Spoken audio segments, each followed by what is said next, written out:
Il y a plusieurs années, un couple riche, Marc et Isabelle, vivait dans un immense manoir, mais leur vie était incomplète. Ils rêvaient d'avoir des enfants, mais malgré des années d'essais et de traitements coûteux, Isabelle ne pouvait pas concevoir. Désespérés, ils décidèrent d'adopter. C'est ainsi qu'ils trouvèrent Élise, une fillette de 5 ans, douce et intelligente, mais atteinte d'un handicap qui l'empêchait de marcher correctement. Au départ, ils la traitèrent avec amour et lui offrirent tout ce qu'un enfant pouvait désirer. Curieusement, après son arrivée, leur fortune prospéra davantage. Les affaires de Marc connurent un succès fulgurant, et Isabelle, qui souffrait de problèmes de santé, se rétablit miraculeusement. Tout semblait aller pour le mieux. Puis, un miracle se produisit, après des années d'attente, Isabelle tomba enceinte, puis donna naissance à des jumeaux, un garçon et une fille. Ce qui aurait dû être une bénédiction devint un tournant tragique dans la vie d'Élise. Dès l'arrivée des jumeaux, Marc et Isabelle changèrent radicalement. L'attention qu'ils portaient à Élise s'effaça, remplacée par une froideur grandissante.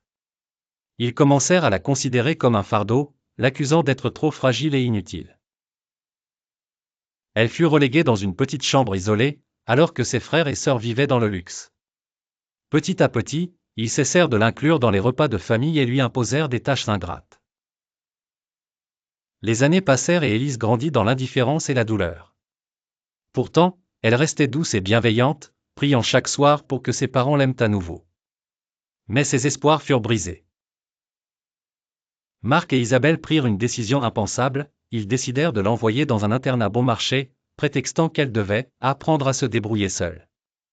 Brisée mais résiliente, Élise quitta la maison familiale. Mais dès son départ, des événements étranges commencèrent à se produire. Les affaires de Marc, autrefois prospères, s'effondrèrent brutalement. Un partenariat clé fut rompu, entraînant d'énormes pertes financières. Peu après, Isabelle tomba malade d'un mal inconnu que les médecins ne pouvaient diagnostiquer. Mais le pire était encore à venir. Un soir, alors que les jumeaux étaient censés dormir, un cri perça le silence du manoir.